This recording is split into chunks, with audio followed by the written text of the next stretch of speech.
Hello friends, मैं doctor संजीवनी, आपका क्यूरोपैथी YouTube channel में स्वागत है।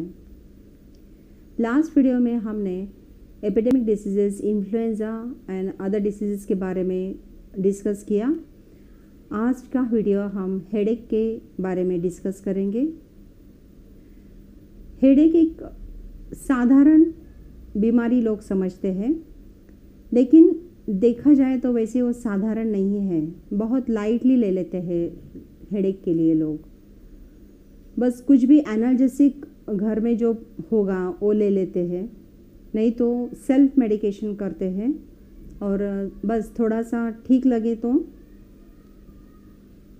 आगे का वो ट्रीटमेंट करने का सोचते नहीं हैं। एक्चुअली देखा जाए तो हेडेक एक 2 टाइप्स का हेडेक होता है, एक प्राइमरी हेडेक एंड दूसरा होता है सेकेंडरी हेडेक। तो प्राइमरी हेडेक में स्पेशली माइग्रेन फर्स्ट आता है। तो माइग्रेन का रीज़न क्या है?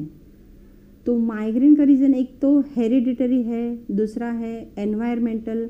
हेरिडिटरी में आपके अगर फैमिली में किसी को माइग्रेन है तो आप कैरी ऑन कर सकते हैं, फिर आपको माइग्रेन की तकलीफ़ हो सकती है।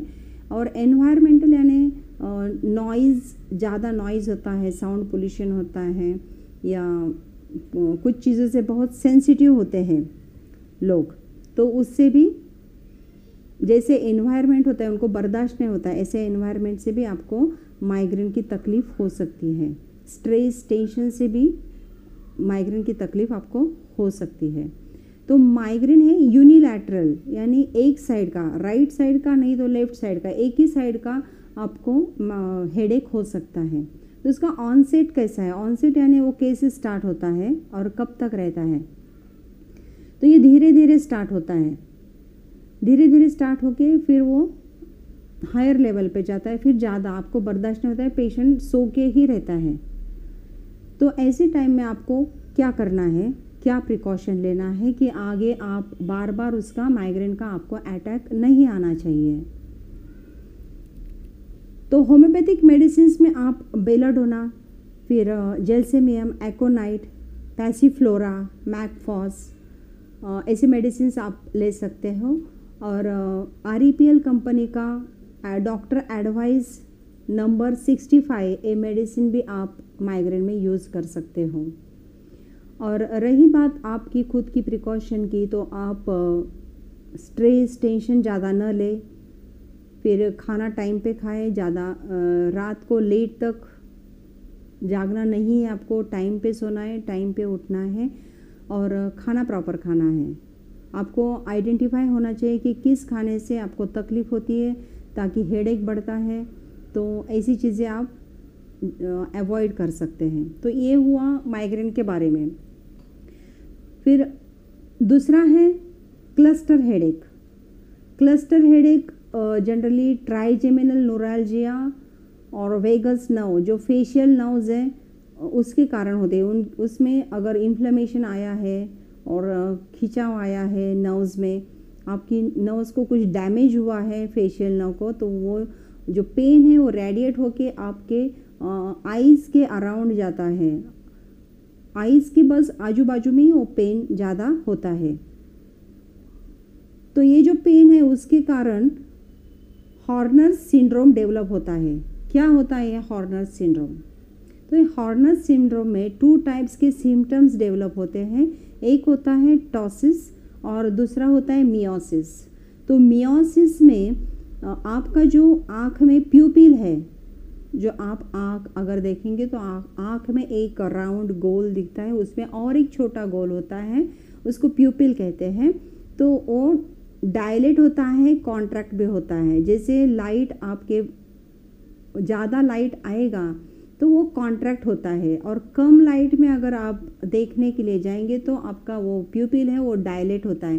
तो ये डायलेटेशन का जो प्रोसेस होता है प्यूपिल का, वो एकदम से बंद हो जाता है या कम हो जाता है। फिर दूसरा सिम्टम है टॉसिस। टॉसिस का मतलब होता है कि आपकी जो अपर आईलिड है, यानी जिसको हम लोग हिंदी में पलक बोल सकते हैं, वो ड्रॉप डाउन हो जाती है, यानी गिरती है।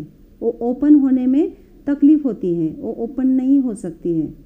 तो ये दोनों क्लस्टर हेडेक में आपको सिम्टम जनरली दिखाई देते हैं। तो आपको जो मेन कॉज है ट्राइजेमिनल न्यूराल्जिया अगर होगा, फेशियल नर्व का आपको प्रॉब्लम होगा, तो उसको आपको रूट कॉज को आपको ट्रीट करना होगा। तो इसमें होम्योपैथी में जिंकम फॉस ये मेडिसिन है, उसका 200 पोटेंसी या 30 पोटेंसी का मेडिसिन आप ले सकते हैं। 5 drops in the morning and in the evening ऐसा ले सकते हैं। फिर कोलोसिंथ है, फिर दूसरा है कोनियम मैक। ये जो मेडिसिन है ये न्यूरल्जिक पेन के लिए है, क्योंकि क्लस्टर हेडेक ये न्यूरल्जिक पेन से डेवलप होता है। अभी तीसरे टाइप का जो हेडेक है साइनस की वजह से वो हेडेक होता है, साइनोसाइटल हेडेक हम उसे कहते हैं। तो साइनसिस क्या है? आपकी जो स्कल है, जो फ्रंटल पोर्शन है आपके स्कल का, तो फेस का जो फ्रंटल पोर्शन है, जो बोन्स है आपके फेस के जो बोन्स है, वहाँ पे यहाँ पे जो बोलते हैं टेम्पोरल है, फ्रंटल है, फिर ए मैक्सिलरी है, मैंडिबुलर है और ये टेम्पोरल है। तो इसमें कैविटीज़ होती है या उसमें डिप्रेशंस होते हैं। तो ये जब आपको सर्दी खांसी बार बार होती है और वो सर्दी खांसी पूरी तरह से ठीक नहीं होती है, कुछ उसका पार्ट एक्सक्रीट आउट होता है यानी बाहर निकलता है, कुछ पार्ट बॉडी में रह जाता है, तो वो ये जो कैविटीज़ होते हैं, डिप्रेशंस होते हैं, उसमें जमा होने लगता है। ये फॉरेन बॉडी है, कोई भी फॉरेन बॉडी अपनी बॉडी जो है उसको बर्दाश्त नहीं करती, उसको फेंकना चाहती है, एक्सक्रीट आउट करना चाहती है।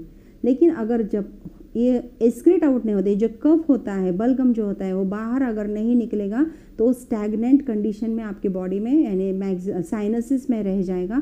फिर आपको वहाँ पे पेन होता है, उसके कारण आपके फेस की नर्व्स भी पेनफुल हो जाती है। तो इसके लिए आपको एकदम अच्छा सा एक घरेलू उपाय जो है वो है, तो आपको 1 साल भर च्यवनप्राश खाना है। च्यवनप्राश से आपकी इम्यूनिटी बढ़ेगी, आपको विटामिन सी मिलेगा, ऑटोमेटिकली आपके जो सर्दी खांसी जो भी जुकाम आता है वो पूरा ठीक हो जाएगा। तो ये सबसे बेहतर है। फिर बायोकेमिक कंपाउंड, अगर आपको रनिंग नोज़ है, बार बार सर्दी खांसी होती है, तो आपको एक्रिड डिस्चार्ज हो रहा है, तो आप एलियम सिपा ले सकते हैं 30 पोटेंसी का। उसके साथ साथ आप बायोकेमिक कंपाउंड नंबर 5 और 6 भी ले सकते हो। तो ये हुआ साइनस हेडेक के बारे में। चौथा जो हेडेक है वो हार्मोनल हेडेक।